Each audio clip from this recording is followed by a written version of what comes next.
Hello friends, I am Joydeep. आज मैं unboxing करने वाला हूँ कैमल सॉफ्ट पेस्टल्स 36 शेड्स, जिसे मैं फ्लिपकार्ट से ख़रीदा। ये लगभग 293 रुपीज़ में मुझे मिला। तो चलो इसे अनबॉक्सिंग करते हैं।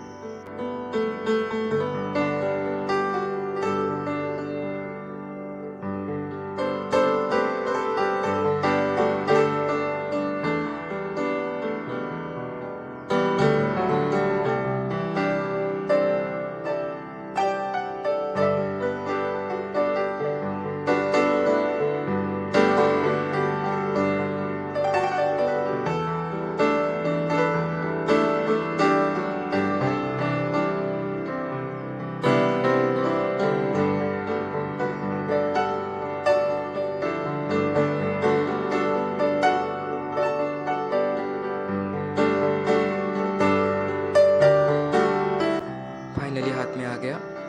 Soft pastels basically oil pastels जैसी नहीं है, ये चॉक लाइक पेस्टल है और इससे ब्लेंडिंग बहुत ही अच्छा होता है, ऑयल पेस्टल से ज़्यादा बेटर। तो आप ये ज़रूर खरीद सकते हैं।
एंड फाइनली मेरे वीडियो को देखने के लिए आपको बहुत बहुत शुक्रिया, धन्यवाद। Stay safe, stay home, bye.